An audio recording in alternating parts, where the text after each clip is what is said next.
औज़ुबिल्लाहिमिनश्शैतानिर्रजीम बिस्मिल्लाहिर्रहमानिर्रहीम। मेरे प्यारे बच्चों, एचएस मैथ्स में आप सबको खुशामदीद। उम्मीद करती हूँ कि अल्लाह के फजल करम से आप सब खैरियत से होंगे।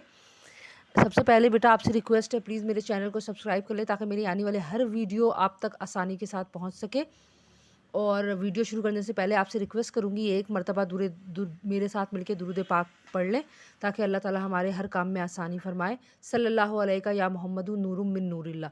बेटा आज जो हम कर रहे हैं वो है क्वेश्चन नंबर 1, यूनिट 1 का रियल एंड कॉम्प्लेक्स नंबर है। ये एक्सरसाइज 1.1 की का क्वेश्चन नंबर 6 है। Tick the correct statement.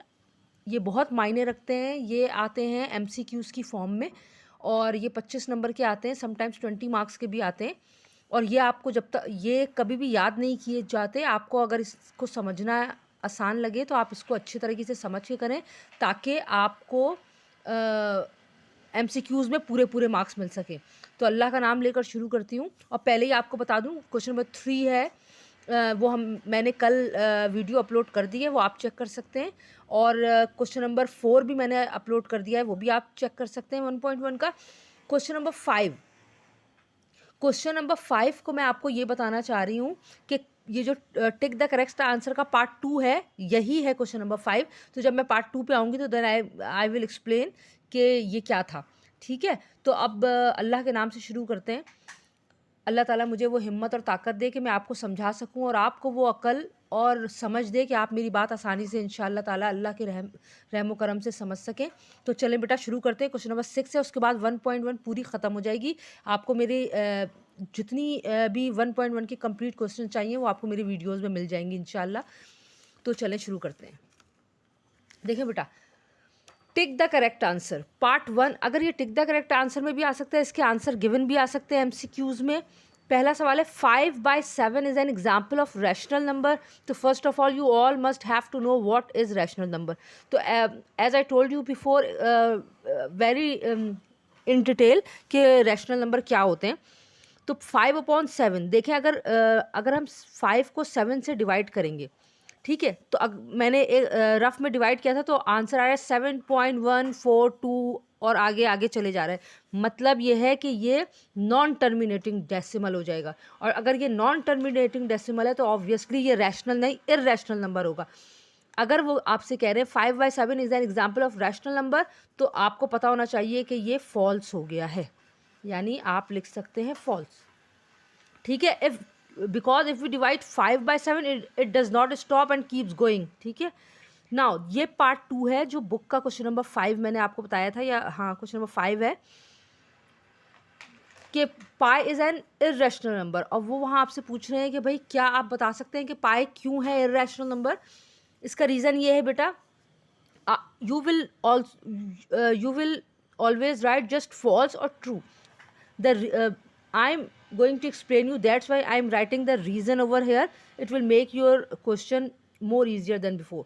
Pi is an irrational number। pi की value we all know constant value होती है 22/7। और अगर हम 22 को 7 से डिवाइड करते हैं तो ये भी 21.142 और it goes on and on and on. ठीक है, तो ये भी जाहिरी सी बात है ये नॉन टर्मिनेटिंग डेसिमल है। तो अगर वो पूछ रहा है ये इर्रेशनल नंबर है, यस ये इर्रेशनल नंबर है, तो the statement is true. Is that clear? 0.31591 dot dot dot dot, मतलब आगे 1 के बाद भी ये कंटिन्यू हो रहा है, इट्स नेवर एंड। सही है। Is an example of non terminating and non repeating decimal fraction. इसका रीज़न क्या है? If we keep dividing the answer if we keep dividing the answer will be too long। मतलब ये चलता जाएगा चलता जाएगा चलता जाएगा, तो ये आपका ट्रू हो गया क्योंकि ये टर्मिनेटिंग नहीं है, नॉन टर्मिनेटिंग और नॉन रिकरिंग डेसिमल है। अब बेटा ये बात समझिए, ये पार्ट 4 है। 0.1233 के ऊपर बार लगा हुआ है। जिस नंबर के ऊपर बार लगा होता है ना, इसका मतलब है ये नंबर 3 चल रहा है। ठीक है, 3 means 3 is repeating again and again. ये रिकरिंग है नहीं, ये नॉन रिकरिंग डेसिमल है। तो ये हो गई आपकी स्टेटमेंट फॉल्स। ठीक है बेटा, अब अगर आपने कल की वीडियो देखी हो तो उसमें मैंने आपको बताया था कि 1/3 एंड 2/3 आर लाइंग बिटवीन 0 और 1। ये वही सवाल है जो हमने अभी इससे पहले वाली वीडियो में सॉल्व किया है कि can you find all the rational numbers between 1 and 2। यहाँ 0 एंड 1 दिया हुआ है। तो बेटा I explain how to find the rational numbers. यहाँ उन्होंने ये 2 नंबर दे दिए हैं आपको निकाल के और आपसे ये पूछा है कि आप ये बता दें कि ये सही है या नहीं। 1/3 और 2/3 क्या 0 और 1 के बीच के रैशनल नंबर हैं? तो मैंने आपको उसका पूरा प्रोसीजर जो है वो दूसरे सवाल में बताया हुआ है इसी एक्सरसाइज के। हमें क्या करना है, हमें 2 नंबर गिवन है। मैंने आपको पहले ही बताया था 2 में हमें हमेशा हम 2 नंबर हो, 3 नंबर हो, 4 नंबर, जितने नंबर है उसमें 1 ऐड करेंगे। 2 वैल्यूज़ है, हमने 1 ऐड किया, ये टोटल 3 हो गई। अब हमारे पास 2 नंबर है 0 और 1। वो कह रहे हैं इन दोनों के बीच में ये आ रहे हैं कि नहीं। नंबर है 0 और 1।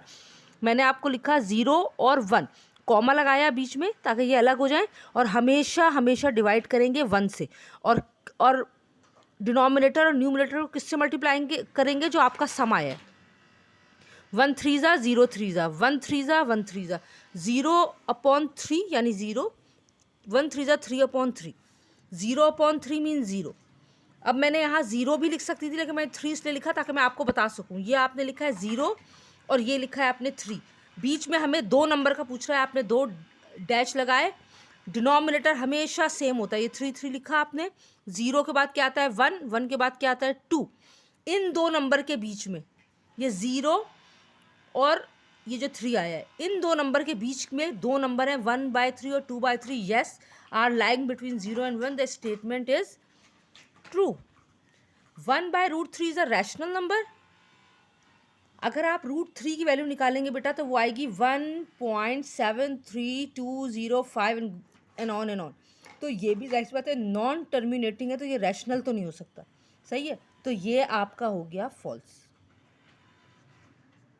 उम्मीद करती हूँ अल्हम्दुलिल्लाह मेरे पाक ज़ात की मेहरबानी की वजह से 1.1 के सारे सवाल हमने अल्हम्दुलिल्लाह सॉल्व कर लिए हैं। आप वीडियोस में जाकर चेक करें। प्लीज़ इस चैनल को सब्सक्राइब करें, वीडियोस को लाइक करें और इसको शेयर करें अपने फ्रेंड्स में, अपने स्कूल के ग्रुप में, अपने व्हाट्सएप ग्रुप में, ताकि औरों का भी भला हो जाए।